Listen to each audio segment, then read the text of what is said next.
El 4 de noviembre de 2010, el amanecer en Singapur traía un aire húmedo y pesado, típico de la región. En el aeropuerto de Changi, uno de los más modernos y eficientes del mundo, un avión colosal esperaba en la puerta de embarque, un Airbus A380 de Qantas Airways. Con su fuselaje blanco y el canguro rojo en la cola, la aeronave se alzaba como un gigante metálico sobre el asfalto, atrayendo las miradas de los pasajeros que se acercaban. Para muchos de ellos, aquel vuelo representaba un simple tramo de rutina, un trayecto de 7 horas y media hacia Sídney. Para otros, era parte de un viaje aún más largo, pues el avión había partido originalmente de Londres y Singapur era apenas una escala técnica. El A380 no era cualquier avión. Era, en ese momento, el avión de pasajeros más grande jamás construido. 2 cubiertas completas se extendían a lo largo de su fuselaje, ofreciendo espacio para más de 450 pasajeros en 3 clases distintas. Desde su entrada en servicio, apenas 3 años antes, el gigante europeo había sido presentado como la cumbre de la ingeniería aeronáutica moderna, redundancia en todos sus sistemas, tecnología digital de última generación y un nivel de seguridad que parecía invulnerable. Nadie a bordo de aquel vuelo podía imaginar que, en cuestión de minutos, toda esa confianza en la máquina sería puesta a prueba de una manera brutal. Los pasajeros fueron abordando en grupos, guiados por el personal de tierra. Familias enteras buscaban sus asientos, algunos niños corrían con emoción por la cabina superior, y los ejecutivos australianos revisaban correos electrónicos en sus portátiles antes de que el avión cerrara sus puertas. Había un murmullo de conversaciones en distintos idiomas, risas, y ese ambiente expectante que precede a un largo viaje. En la cabina de mando, 5 hombres se preparaban para el despegue. El capitán Richard de Crespigny, un veterano de la aviación con más de 15.000 horas de vuelo, era el comandante a cargo. A su lado estaba Matt Hicks, el primer oficial, un piloto igualmente experimentado que conocía el A380 incluso mejor que su capitán. Detrás de ellos, un segundo oficial y 2 capitanes en entrenamiento y supervisión completaban un equipo poco común. No era frecuente ver tantos pilotos en un mismo vuelo, pero ese día coincidían evaluaciones, prácticas y supervisiones. Aunque la cabina parecía abarrotada, todos sabían cuál era su rol. De Crespigny lo dejó claro antes de salir. La cadena de mando sería la habitual. Él tomaría las decisiones finales y los demás asistirían. El avión comenzó a rodar hacia la pista poco después de las 9:30 de la mañana. Afuera, el cielo se presentaba gris, cubierto de nubes bajas. Los controladores dieron autorización, y a las 9:56 el A380 aceleró con un rugido profundo. Los 4 motores Rolls-Royce Trent 900 empujaron al gigante de 560 toneladas con una fuerza descomunal. En cabina, los pasajeros sintieron cómo el asiento los empujaba hacia atrás, mientras la pista se deslizaba a toda velocidad bajo las ventanillas. En apenas unos segundos, la nave se desprendió del suelo y ascendió con la gracia majestuosa de un ave inmensa. Los primeros minutos fueron tranquilos. El avión trepaba con suavidad hacia su altitud de crucero, atravesando las nubes. La tripulación de cabina se preparaba para comenzar el servicio, y en los asientos, los pasajeros se acomodaban, algunos ajustaban sus auriculares, otros cerraban los ojos para descansar. La escena era la de cualquier vuelo intercontinental, rutinaria, casi aburrida. Pero la calma no duraría. Apenas alcanzados los 7.000 pies de altitud, una explosión sacudió la aeronave con una violencia inesperada. En la cabina de pasajeros se escuchó un estruendo metálico, seguido de un silencio desconcertante. Por un instante, muchos pensaron que había sido un trueno o una turbulencia inusual. Luego vino la segunda detonación, aún más fuerte, acompañada de un olor penetrante a quemado. En el ala izquierda, el motor número 2 había sufrido una falla catastrófica. El disco interno de la turbina se había partido en pedazos, y fragmentos de metal del tamaño de cuchillas salieron disparados a una velocidad supersónica. Esos fragmentos atravesaron la piel del ala como si fuera papel, desgarrando tuberías, cortando cables eléctricos, perforando depósitos de combustible. El impacto fue devastador. Más de 650 cables quedaron seccionados en cuestión de segundos. Los pasajeros que se sentaban en las filas cercanas a esa ala pudieron ver cómo de pronto comenzaba a escapar combustible en chorros brillantes, que se mezclaban con el humo. Algunos gritaron, otros se quedaron inmóviles, clavados en el asiento. La tripulación de cabina trató de mantener la calma, pero incluso ellos sabían que lo que estaba ocurriendo era algo que jamás habían presenciado en simulacros o entrenamientos. En la cabina de mando, las pantallas del sistema ECAM comenzaron a iluminarse con una cascada interminable de mensajes de alerta. El motor número 2 estaba perdido, no había respuesta a los comandos, y lo peor, el sistema de extinción de incendios tampoco funcionaba. Los pilotos intentaron descargar los extintores integrados, pero las luces de confirmación nunca se encendieron. La explosión había destruido también esa red vital. Durante unos segundos que parecieron eternos, nadie tuvo certeza de si el ala estaba a punto de prenderse en llamas. Si eso sucedía, no habría salvación posible. Un Airbus A380 lleno de combustible, apenas despegado y sobrevolando áreas pobladas de Indonesia, podía convertirse en una bola de fuego en el cielo. Los pasajeros no lo sabían, pero en tierra, en la isla de Batam, piezas del motor estaban cayendo sobre techos y calles. Una lámina de metal atravesó el techo de una escuela y cayó en un aula vacía, mientras vecinos sorprendidos veían cómo fragmentos incandescentes aterrizaban en patios y jardines. Pronto comenzaron los rumores: un avión de Qantas se había estrellado. Arriba, sin embargo, el A380 seguía volando. Dañado, herido, pero todavía con 3 motores en funcionamiento. El capitán de Crespigny, con voz firme, tomó el control de la situación. Dio instrucciones claras al primer oficial y al resto del equipo. Había que detener el ascenso, estabilizar el avión y comenzar a entender qué había quedado intacto y qué no. La lista de fallos seguía creciendo, y el margen de error se estrechaba con cada segundo. Con el avión estabilizado sobre el mar, a unos 7.400 pies, la tripulación sabía que el peligro estaba lejos de haber terminado. Cada piloto en la cabina estaba consciente de que cualquier decisión incorrecta podía desencadenar un desastre. Las pantallas del ECAM parpadeaban con advertencias de sistemas hidráulicos y eléctricos, y los sonidos de alarma llenaban la cabina de un zumbido constante que parecía acompañar cada pensamiento. El segundo oficial, siguiendo las instrucciones de sus superiores, abandonó momentáneamente la cabina para evaluar la magnitud del daño por sí mismo. Ascendió a la cubierta superior y luego descendió al piso principal, observando el ala izquierda. Lo que vio fue impactante. Un chorro continuo de líquido salía del área del motor número 2, recorriendo la parte inferior del ala con un grosor de medio metro. Podía ser combustible o fluido hidráulico. Lo importante era que no paraba de fluir. El motor, destruido, no era la única preocupación. La pérdida de presión y el corte de cientos de cables significaba que sistemas esenciales para el vuelo y el aterrizaje estaban comprometidos. Cuando regresó a la cabina, describió lo que había visto con precisión. Los pilotos se dieron cuenta de que la información del ECAM, aunque vital, no podía reemplazar la inspección visual. Los sistemas les sugerían acciones, pero la experiencia de la tripulación era la que realmente dictaría qué era seguro hacer y qué no. Transferir combustible a otro tanque, como indicaba el avión, habría sido un error catastrófico. La cantidad que se perdía en el ala izquierda era demasiado grande y cualquier intento de equilibrar el combustible habría arriesgado un incendio. Consciente de la magnitud del problema, el capitán de Crespigny tomó la decisión de posponer el retorno inmediato a Singapur hasta haber evaluado completamente la situación. La aeronave era controlable, sí, pero la incertidumbre sobre los motores restantes y la pérdida de sistemas hidráulicos y eléctricos exigía calma y método. Se solicitó un patrón de espera sobre el mar, cerca del aeropuerto, para poder trabajar sin la presión de aproximarse de inmediato a la pista. Mientras el avión giraba en círculos, el piloto de control del tráfico aéreo en Singapur informaba sobre los fragmentos que habían caído en Batam. La noticia sorprendió a la tripulación, pero no podían distraerse. Sus ojos permanecían fijos en los instrumentos, su atención dividida entre el ECAM y la comunicación constante entre ellos. Cada piloto ofrecía su experiencia, descartando alertas menos críticas y concentrándose en los sistemas vitales. Hidráulica, frenos, flaps y motor número 3, el único que aún proporcionaba potencia completa y presión hidráulica fiable. Los sistemas hidráulicos eran ahora una preocupación mayor que los motores dañados.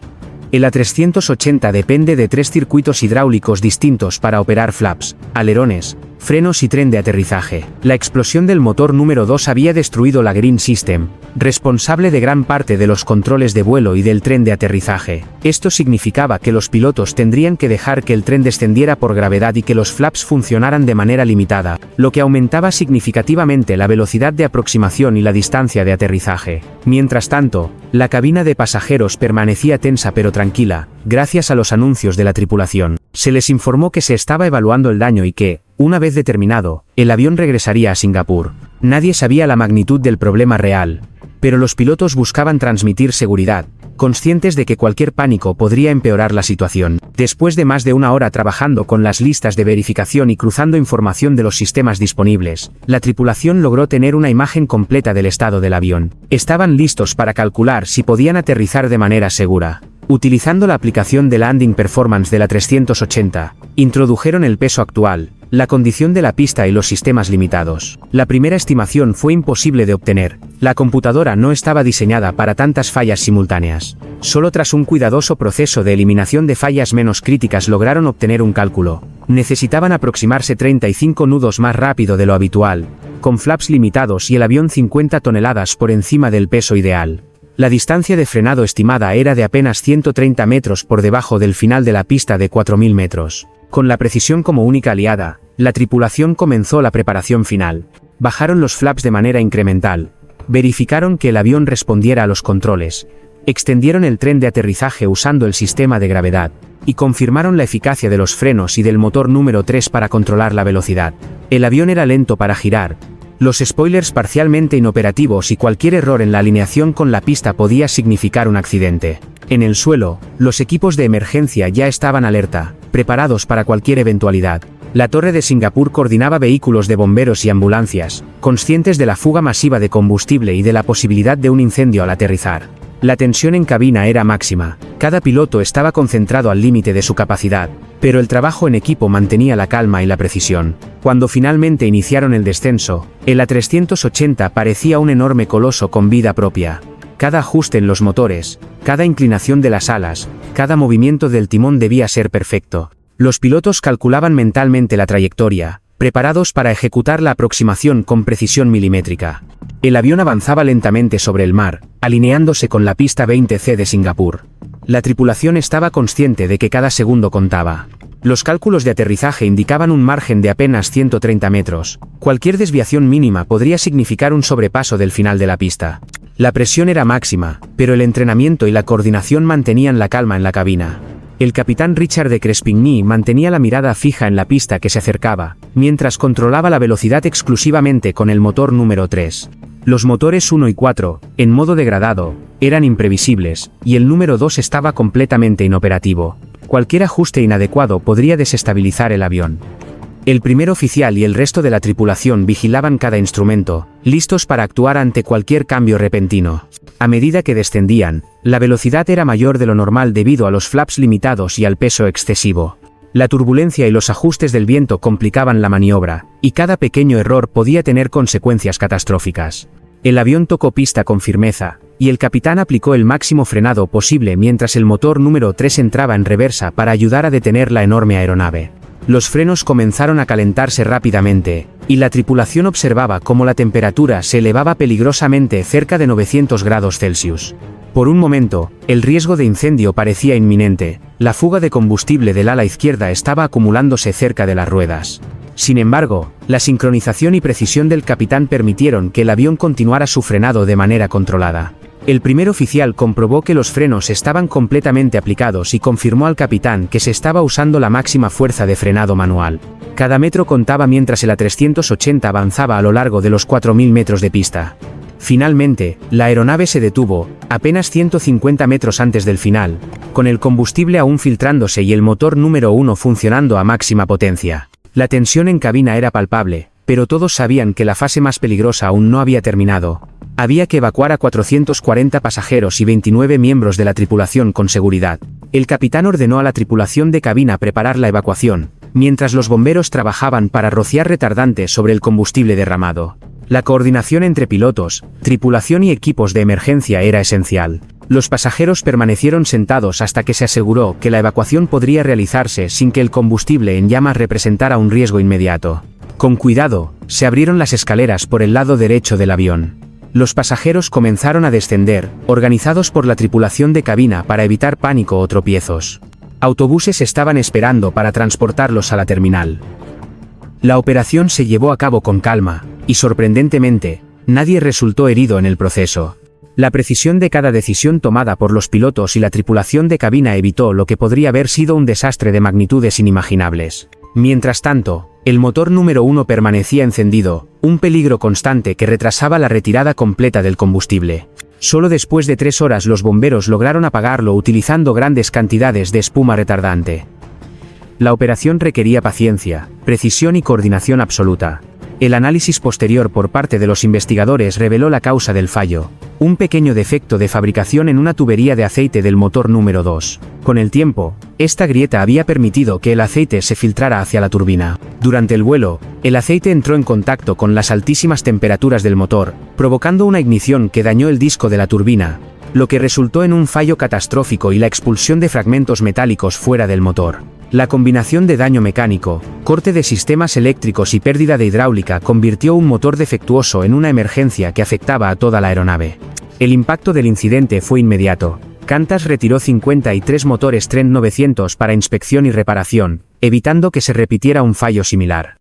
La aeronave implicada fue reparada a un costo millonario y volvió a volar, y la tripulación recibió reconocimientos por su profesionalismo y habilidad. Richard de Crespigny fue galardonado con la Orden de Australia por su manejo ejemplar del incidente.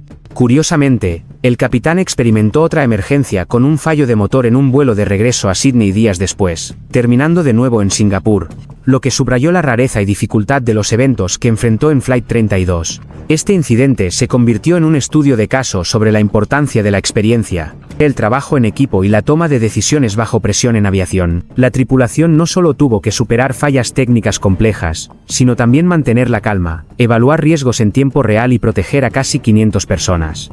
Cada decisión contaba, y la coordinación perfecta entre pilotos y tripulación evitó la tragedia. El incidente del vuelo QF-32 no solo fue un desafío excepcional para la tripulación, sino también un momento decisivo para la industria de la aviación. Airbus y Rolls-Royce iniciaron revisiones exhaustivas de todos los motores Trent 900, implementando inspecciones adicionales para detectar grietas y fallas similares antes de que se convirtieran en un riesgo. La lección fue clara.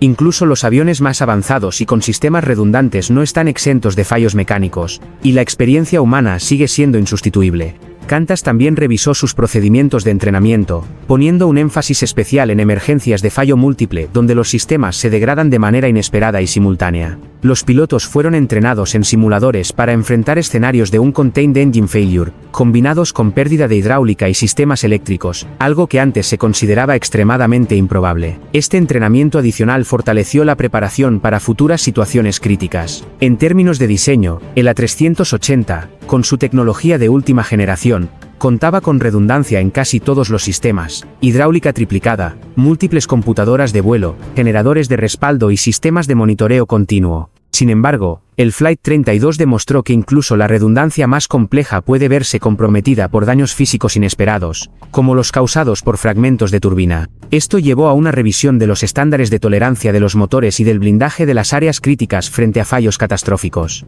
Los ingenieros también estudiaron el flujo de combustible y la gestión de depósitos tras la explosión. Descubrieron que la fuga masiva en el ala izquierda podría haber desencadenado un incendio devastador, pero la tripulación mitigó el riesgo evaluando visualmente la situación y tomando decisiones contrarias a las indicaciones automáticas del ECAM. Esto reforzó la idea de que la experiencia y el juicio humano son esenciales para interpretar datos automatizados y, en ocasiones, actuar en contra de ellos cuando la seguridad de los pasajeros está en juego. El incidente también tuvo repercusiones legales y regulatorias. La Autoridad de Aviación Civil de Australia, CASA, y la Oficina de Investigación de Accidentes de Transporte, ATSB, emitieron recomendaciones sobre inspecciones de motores, gestión de combustible y protocolos de comunicación durante emergencias complejas. Las aerolíneas de todo el mundo adoptaron estos estándares, elevando los niveles de seguridad en operaciones comerciales de gran alcance. Además, se estudiaron los efectos de la pérdida de control parcial del avión. La A380, pese a sus 4 motores y sistemas redundantes, demostró vulnerabilidad ante fallos simultáneos de múltiples sistemas críticos.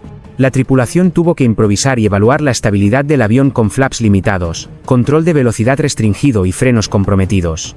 Cada decisión de Richard de Crespigny y su equipo fue un ejemplo de Crew Resource Management impecable, coordinación perfecta, asignación de tareas basada en experiencia y comunicación constante entre todos los miembros del puente de mando. En cuanto a los pasajeros, la experiencia fue intensa y aterradora.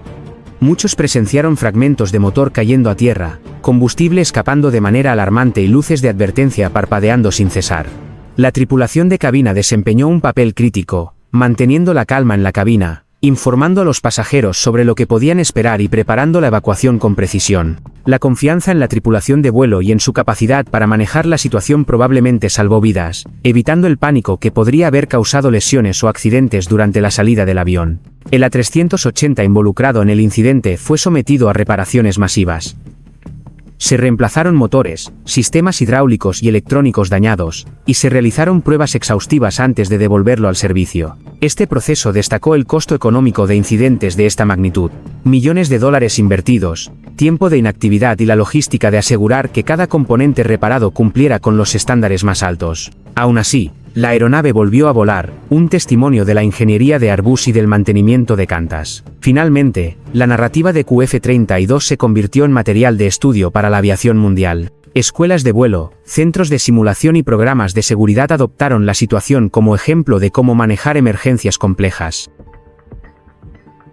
La combinación de habilidades técnicas, juicio humano, comunicación efectiva y liderazgo en cabina se convirtió en un modelo de referencia para futuras generaciones de pilotos y tripulaciones de cabina. Incluso después del incidente, la historia de QF-32 sigue inspirando a la comunidad de aviación. Los pilotos y expertos destacan cómo la preparación, el entrenamiento y la calma bajo presión pueden transformar una situación potencialmente catastrófica en un éxito rotundo. La lección central es que, aunque la tecnología avanzada es crucial, el factor humano sigue siendo insustituible. La experiencia, la intuición y el trabajo en equipo son los elementos que realmente pueden salvar vidas en el aire.